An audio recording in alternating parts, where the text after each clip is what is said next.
Hey, welcome to Blue Heron Homestead. Today we're going to be talking with you about how to grow grapes here in southwest Georgia. But not just any form of grape, we're going to be growing bunch grapes that actually grow here. These are black Spanish grapes. We purchased them from Ison's Nursery up in North Georgia. These actually grow here. These were I guess bioengineered by the University of Florida. They took the muscadines and a form of North American bunch grape, and somehow this is what they got. So this is a heat tolerant grape that actually grows here. But before and here's our photobombing cat, Mathia, coming in as usual. All right, go ahead, buddy, unless you want to be fully in or out. Anyway, gotta love Mathia here. With this, I'm going to take a minute and show you when we were pruning these back before they started budding earlier in the year, and then we're going to come back and I want to show you how we handle these. If you are from the south, anywhere in our area, you're thinking about what we call a muscadine. A muscadine is, and by the way, these are not muscadines. For those of you who do not know them, a muscadine is basically a grapevine that rather than produce bunches of grapes, you might have a solitary grape here or there, or you may have small clusters with 10 or 12 grapes at the most, but you don't really find clusters of bunches of grapes as you would typically think of a grape. Well, I've always wanted to grow something other than a muscadine.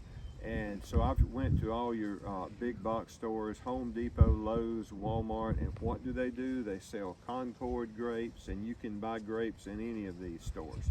And you bring them home and you plant them and you water them and fertilize them and tend them. And you might get through 1 year, but usually in the summer they wilt, they die, and by the third year you're ripping these grapes up because they're just not for this climate. They don't produce. So after failing at every variety the big box stores offered locally, I did what I should have done to start with. I went online and did some research. Are there any grapes that can handle the heat here? This is what I'm actually looking for in a vine. I want it to come up, run along this, and it's going to grow and fill in here and have lots of grapes. I'll have to do pruning. I want a second tier on my vine here as well. We're going to look at the mess that these vines turn into.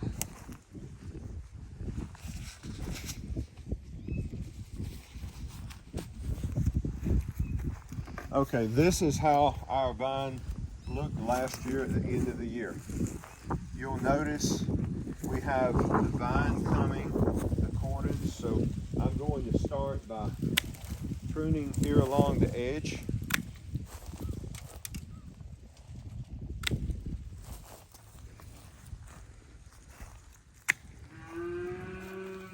Getting all these little pieces off.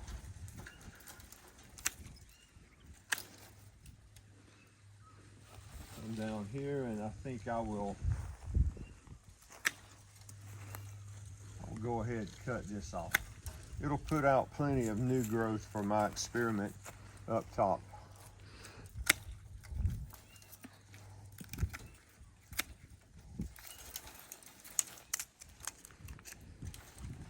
I'm sure that there's someone somewhere, I'm not sure what we would call a person who works in a vineyard, but they're probably having a heart attack watching me. I would remind you too that this is an experiment more for people in the deep south.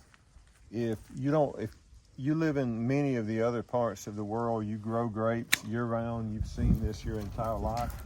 Here, this is just not something that we see.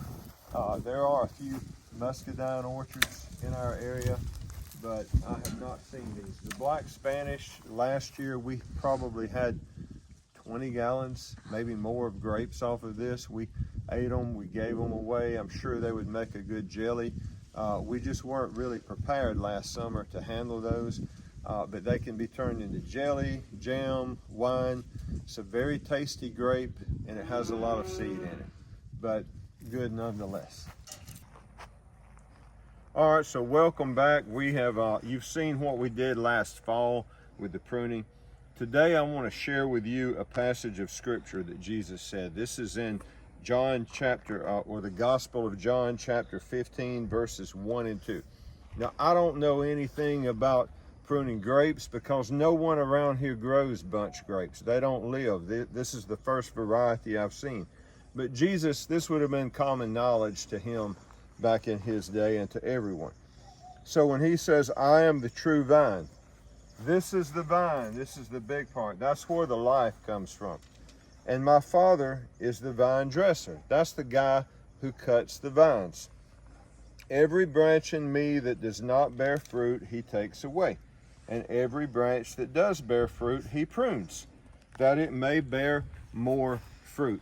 So here's what I want us to see. We're going to come in today and we're going to cut away the unfruitful branches. And today I will be the vine dresser. But there's a parable here for your own life. The goal of your life is to bear fruit, not to just have leaves and a lot of foliage. I'm not going to be the vine dresser for your life, but if you've got an area in your life and you say, I wish I had more fruit, then look at the leaves of your life. If you've got areas that are just crazy leafy and they're not really producing any form of fruit, maybe you need to cut away some of the leafiness. That's up to you. That's not my place to decide what that looks like. But get rid of some leaves maybe. So let me lay this down and we're going to walk around and take a look at what I've already done. Now this vine is a second year. This was a little sprout last year about the size of this, I guess we would call it a cane here. I've already pruned this one. What I'm going for is to come up and have two vines that run along, an extra vine that comes up to the top, and that's what this will turn into, hopefully. And you say, well, what about all of this stuff up here on top? Well, I'm planning in time to put a system of cables up here to do a trellis so that the entire top can be covered with grapes, but I'm just not there yet with either the vines or anything else. If you notice my rain gauge, it's completely empty because we're in the middle of a drought, and these vines should look better, but last year with the freeze and different things, my irrigation system was messed up, so I've had very little water on these. I'm going to completely redo the drip system I have on these vines. This is an example of what I'm going for though. The vine comes up, we run down the edges, one vine to the top, and we have this two-tiered system. I like this one better. That one doesn't look the best, but look at this one. This is a much prettier vine. See how it's loading up with fruit. Now, is this a finished way to have this? I don't know, because I've never really grown grapes before. Last year was my first year producing. So what I'm trying to do, there will be more pruning on this. We just want to make sure we're looking out to have water today to get that super excess foliage off. And yes, it'll get pruned again, but we want not just quantity of grapes. Too many little bunches here produce inferior grapes. You want to have the right amount, and I'm still studying, but hey, we're where we should be. Now, a couple of years ago when we built this trellis, we installed these wire tensioners here. By the way, if you're noticing my finger, I had a little accident, or almost a big accident earlier this week doing something, and thank God I still have my finger. All right, I like the way this is working. Says, yeah, you might get that finger again, hopefully not.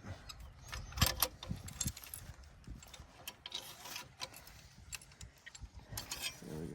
We don't want these overly tight, but we don't want them overly loose as well. Mathia. I need another tensioner on that one. I've actually got two of these tensioners on the place, and they work a little different.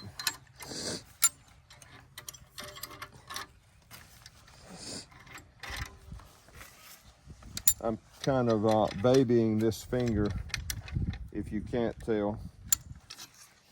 I want to be very careful not to mess it up or hit it.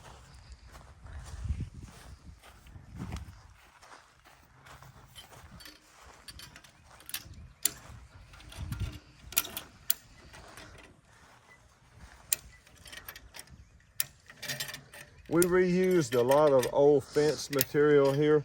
Our farm used to have electric fences on it prior to the hurricane. And as one man said, when the electricity goes out, if all you have is an electric fence, you don't have a fence. So we've decided we just wanted to never go through that again. 21 days we had without a fence. So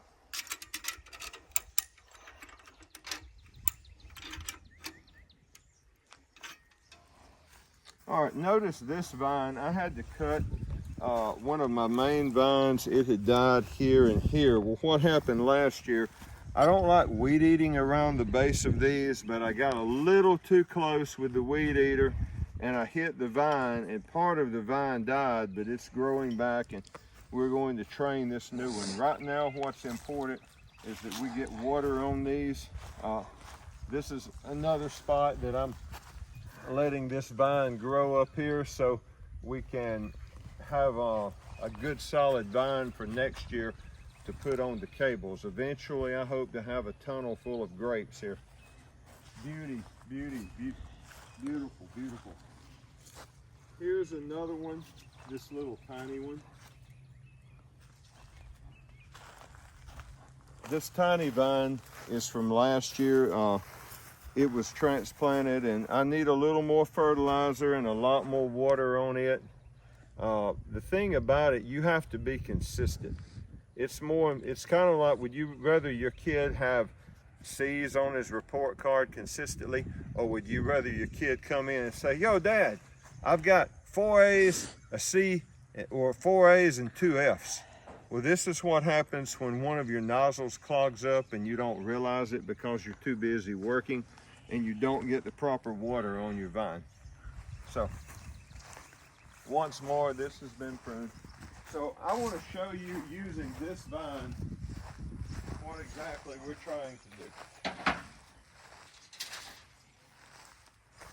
Come over here, hon. Look at all these grapes that are trying to produce. That's beautiful. All right, I like to start by cutting away that which I know does not need to be there. So we're going to go to the bottom. We're going to cut all these away. I don't want anything growing before I make the split here. Now, good solid vine here, that has no fruit. We're going to cut this off. This is just a big leafy vine. No fruit, no fruit. Both of these, they get to go. I'll come back and clean this up later. Right now, we just want to get rid of what we can. All right, let's see what's here. Take care of that. I especially don't like it when I see these little canes coming out the bottom of the vine. No fruit, you don't stay, buddy. Fruit's here. Oh, there's a big vine with no fruit on it. All this stuff coming out here, we don't need that. And it's okay if you cut off a bunch of grapes occasionally. Once more, you're looking more for quality than quantity. All right, coming up from the base here, sometimes you have to do a little cutting so you can actually see what needs to be cut. And it's okay, I'm going to cut these up with a mower, so I want my grapes coming up in the middle here. There's a vine with, or a cane with nothing on it.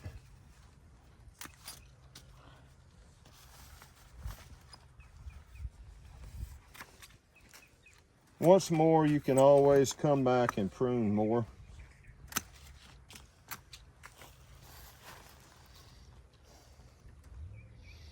You know, that is just fruitless, so we're just going to take it off completely.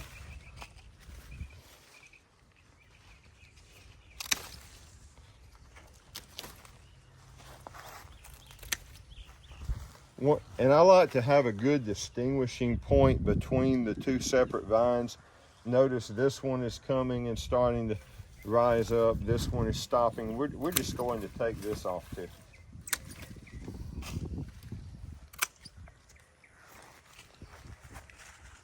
Oh yeah, Mr. Oh, there's a little bit of fruit, so we'll leave the fruit at the base of that. I'm going to cut that off. What's up here? I don't really see anything right there. That may be cut a little more later, but for now.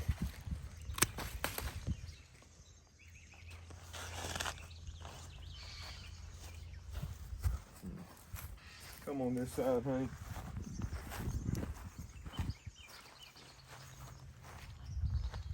I think I'm just going to cut that one little bunch, but I would rather have a more fruitful branch. A little bit's going and growing here, a little bit there. Oh, nothing here. Oh, it's not a lot there. Cut that. That's actually rather nice, but it stops right here. So let's just cut there, take all that foliage off.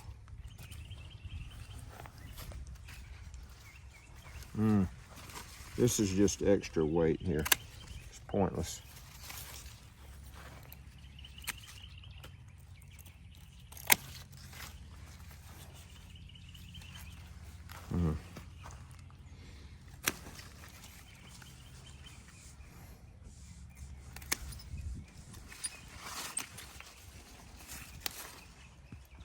Once more, I'm not a master vine dresser here, of course, and someone that is a master vine dresser, you might be saying, really? Or either you're saying, hey, I'm so glad he gets it. But most of you watching this video, you're not master vine dressers either.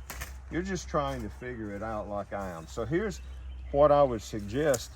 It's more about just making the situation better than making it perfect. Let me say that again. If you may not make the situation perfect, but you can make the situation better. So I want you to keep that in mind when you're doing this. Oftentimes, if you're just trying to get everything perfect, you won't get anything done at all. Oh, let's cut. Oh, there's good grapes on that. This one has none. The unfruitful branch. Deal with it, buddy. Ah, I cut off some grapes there.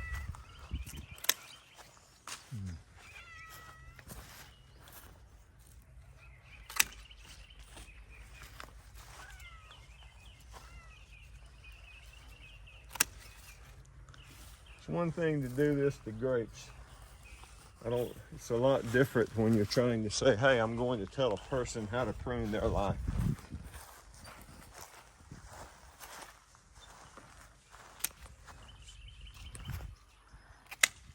There goes all of that extra foliage.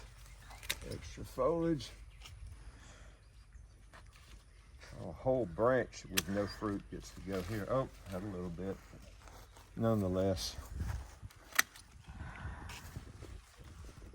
Nevertheless, wow, virtually nothing there. All those nutrients, the water, everything gets to go into producing grapes now, not just vine or branches.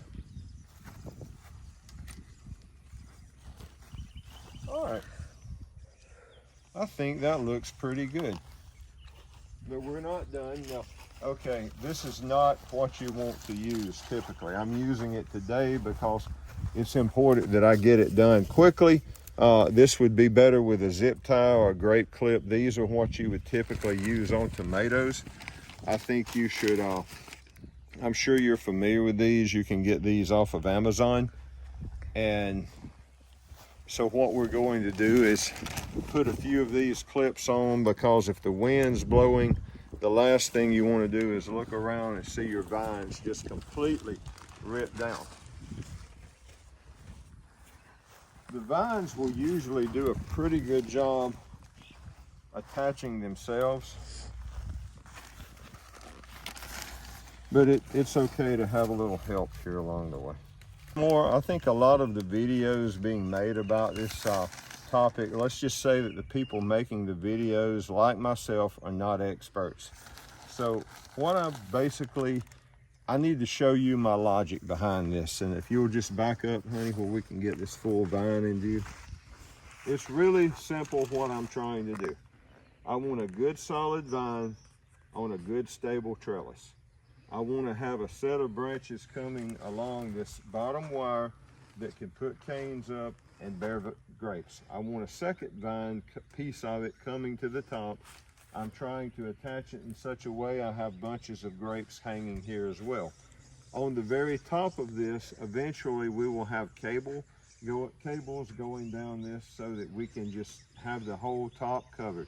We want to cut away excess vine, we want to cut away unfruitful branches, and we want a maximum harvest of grapes coming from this. And to get it like we need, we've got to get the water back on it, because we're at a point this year we're probably going to hose water this just for the time being, so we'll be in good shape. But that being said, have a fruitful life, have a fruitful grapevine, water what needs watering, prune what needs pruning, and then enjoy the fruit of your labor. Thanks for watching Blue Heron Homestead.